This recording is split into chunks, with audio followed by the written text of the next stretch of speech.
இப்போ நம்ம பார்க்க போகிறது பாட்னி 8th சாப்டரோட first question green house effect. ஓகேவா? க்ரீன் ஹவுஸ் எஃபெக்ட்னா ஒரு ரியாக்ஷன். அதில் radiant sunrays are trapped in earth surface by gases. ஓகேவா? ரேடியன்ட் சன்ரைஸ் எல்லாம் எர்த்தில் பட்டு அது ஃபுல்லாக ரிஃப்ளெக்ட் ஆகாமல் சில கேஸ் எர்த் சர்ஃபேஸில் ட்ராப் பண்ணி இருக்கும். ஓகேவா?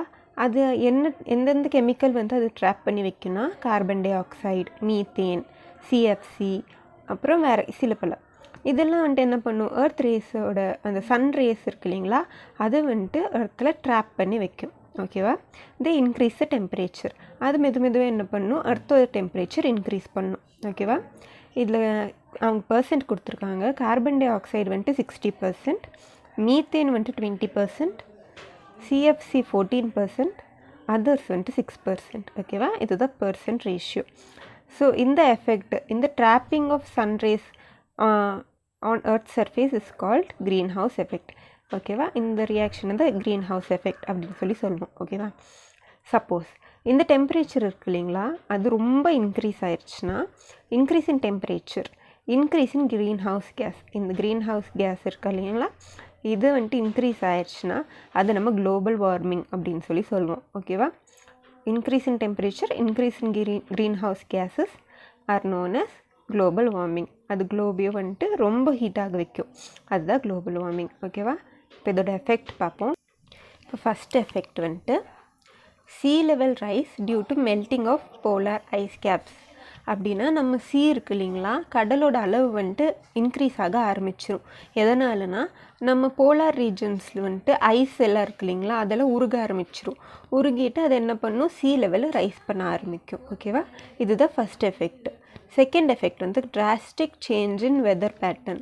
நம்ம வெதர் ஃபுல்லாக மாற ஆரம்பிச்சிடும். மழை பெய்கிற அந்த டைம் இருக்கு இல்லைங்களா, அப்போ அது பெய்யாது, ரொம்ப ஹீட் அடிக்கும். அப்போ வெதர் பேட்டர்ன் ஃபுல்லாக டிஸ்டர்ப் பண்ணிடும் குளோபல் வார்மிங்.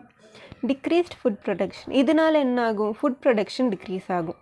ஏன்னா ட்ராபிக்கல் ரீஜன்ஸில் இந்தந்த டைமில் இந்தந்த அறுவடை பண்ணணும் அப்படின்னு வச்சுருப்பாங்க இல்லைங்களா, அப்போ என்ன ஆகும், ஃபுல்லாக மழை கொட்டும். அப்போ ஃபுல்லாக அதெல்லாம் நாசமாயிரும் க்ராப்பெல்லாம். ஸோ ஃபுட் ப்ரொடக்ஷன் ரொம்ப கம்மியாயிரும். ஓகேவா? இதுதான் எஃபெக்ட். இன்னொன்று கொடுத்துருக்காங்க, எஃபெக்ட் ஆன் பிளான்ட்ஸ். பிளான்ட்ஸில் ஸ்பெசிஃபிக்காக எப்படியெல்லாம் எஃபெக்ட் ஆகுது அப்படின்ட்டு, க்ராப்ஸு, பிளான்ட்ஸ் எல்லாம். லோ அக்ரிகல்ச்சர் ப்ரொடக்டிவிட்டி இன் ட்ராபிக்ஸ். அதே தான். இப்போ நம்ம நல்ல வெயில் அடிக்கும் போது சில க்ராப் க்ரோ ஆகும். சில க்ராப் நல்ல மழை பெய்யணும், அப்போ தான் க்ரோ ஆகும். ஸோ இந்த கிளைமேட் சேஞ்ச்னால நம்மளுக்கு அது ஃபுல்லாக சேஞ்ச் ஆக ஆரம்பிச்சிரும். எப்போ மழை பெய்யணுமோ அப்போ பெய்யாது, ரொம்ப வெயில் அடிச்ச ஆரம்பிச்சிரும். ஸோ அதனால் என்னாகும், அக்ரிகல்ச்சர் ப்ரொடக்டிவிட்டி கம்மியாயிரும். ஓகேவா? ஃப்ரீக்வெண்ட் ஹீட் வேவ்ஸ் நிறைய வர ஆரம்பிக்கும். ஏன்னா டெம்பரேச்சர் இன்க்ரீஸ் ஆகிட்டுருக்கு இல்லைங்களா, அதனால். Increase of epidemics. Epidemic increase ஆகும். ட்ராட்டு, ஃப்ளட்டு, அந்த மாதிரி எபிடமிக்காக இருக்கும். ஸ்ட்ராம் அண்ட் ஃப்ளட்டு, ஸ்ட்ராம் எல்லாம் காஸ் ஆகும். ஏன்னா வெதர் ஃபுல்லாக சேஞ்ச் ஆகிட்ருக்கீங்களா, லோ ப்ரெஷர், ஹை ப்ரெஷர் எல்லாம் ட்ராஸ்டிக்காக சீக்கிரமாக சேஞ்ச் ஆகிட்ருக்கு. ஸோ ஸ்ட்ராமு, ஃப்ளட்டெல்லாம் வர்றதுக்கு ரொம்ப சான்சஸ் இருக்குது. Change and flowering season.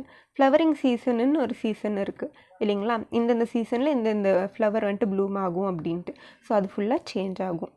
Change in species distribution range.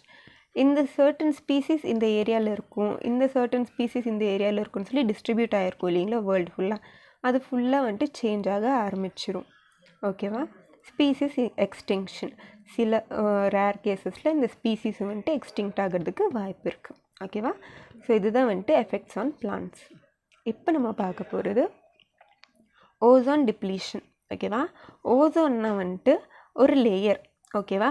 அது நம்மளோட அட்மாஸ்ஃபியரில் நிறைய லேயர்ஸ் இருக்குது. அதில் ஸ்ட்ராட்டோஸ்பியரில் இருக்கிற ஒரு லேயர் தான் ஓசோன். ஓகேவா? அதோட ஃபார்முலா O3 அப்படின்னு டினோட் பண்ணுறோம் அதை. ஓகேவா? இந்த ஓசோன் லேயர் என்ன பண்ணும், அப்சார்ப்ஸ் த யூவி ரேடியேஷன். நம்மளோட சன்லேருந்து வர ஹார்ம்ஃபுல் யூவி ரேடியேஷன் எல்லாத்தையும் அது அப்சார்ப் பண்ணி வச்சுக்கும். ஓகேவா? அது அர்த்தை பாதிக்காமல் பார்த்துக்கும் இந்த ஓசோன் லேயர். ஓகேவா? அது ஓசோன் ஷீல்டு அப்படின்னு சொல்லுவோம். ஏன்னா ஷீல்ட் பண்ணி வச்சுக்கிறது இல்லையா ஹார்ம்ஃபுல் ரேஸை. ஸோ அது ஓசோன் ஷீல்டு அப்படின்னு சொல்லுவோம். இதில் ட்ரோபோஸ்பியர், ஸ்ட்ராட்டோஸ்பியர், நிறைய வந்துட்டு லேயர்ஸ் இருக்கும் இல்லைங்களா. அதில் கீழே இருக்கிறது ட்ரோபோஸ்பியர், மேலே இருக்கிறது ஸ்ட்ராட்டோஸ்பியர். ட்ரோபோஸ்பியரில் வந்துட்டு நம்ம பேட் ஓசோனும், ஸ்ட்ராட்டோஸ்பியரில் இருக்கிறது குட் ஓசோனும் ஓசோன் அப்படின்னு சொல்லி சொல்கிறோம். ஓகேவா.